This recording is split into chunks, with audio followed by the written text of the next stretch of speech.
Ce soir, je remets le prix de l'égalité de l'ONG Idéal International, qui est un prix qui vient féliciter les initiatives d'entraide en faveur des personnes victimes parfois de discrimination et contre lesquelles des actions concrètes sont menées, notamment dans le cas d'Isabelle Piot, depuis un long parcours de vie, puisque dans sa vie associative, elle s'est dédiée aux autres, aux personnes victimes d'exclusion ou atteintes de handicap.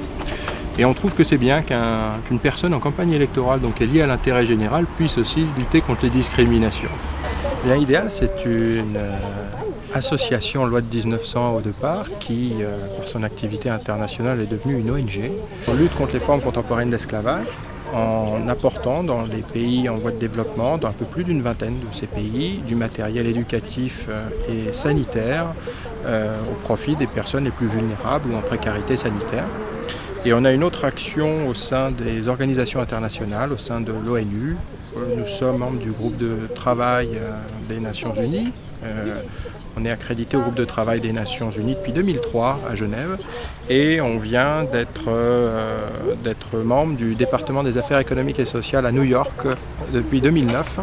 Et donc ça nous donne un certain nombre de champs d'intervention à la fois sur le terrain, parce qu'il ne faut jamais quitter le terrain, c'est le terrain qui amène la réalité, et notre travail de juriste, c'est d'agir sur les textes juridiques internationaux, les conventions internationales, les résolutions des Nations Unies, afin qu'elles soient le plus proches de la réalité. Eh bien, je suis très heureux de vous voir ici présent pour assister à la remise du prix Égalité de l'ONG Idéal International, qui va être décerné à Isabelle Piot. Parce qu'Isabelle Piot, elle a lutté contre l'exclusion pendant longtemps. Elle a travaillé également en faveur des handicapés et qu'il n'y ait pas de discrimination ou le moins possible pour eux dans leurs conditions de travail. Et cela bien avant de se lancer en politique. Et ça nous a plu. Pourquoi? Parce qu'elle a fait la démonstration de son action concrète en faveur de l'intérêt général avant de se lancer dans un mandat politique. Très souvent, c'est l'inverse. Et son combat, bien sûr, engagé en faveur des femmes en campagne, va tout à fait dans ce sens et trouve sa cohérence. Une des discriminations les plus importantes et quotidiennes, ce sont les travailleurs handicapés ou même les femmes qui n'ont pas le même salaire que les hommes, alors qu'elles ont exactement les mêmes tâches dans les entreprises.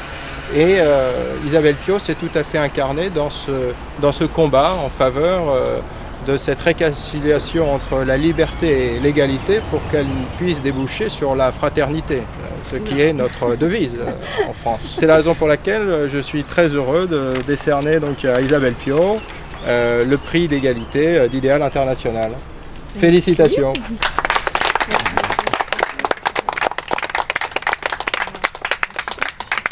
Celui-là je suis touchée. Je suis contente d'avoir ici autour de moi des personnes qui m'ont accompagnée, tous, chacun à leur manière, dans les différentes choses que j'ai pu faire au niveau de mes associations et au niveau de mon travail. Et puis maintenant de mon engagement politique. À l'Assemblée nationale, on a besoin de lois qui correspondent en fait à des choses très pragmatiques qui sont applicables sur le terrain. Et que comme moi je viens du terrain, et ben, je pense que c'est comme ça que ça peut fonctionner. Voilà, on va essayer en tout cas. Merci beaucoup. Félicitations. Pour ce prix. Merci. Allez.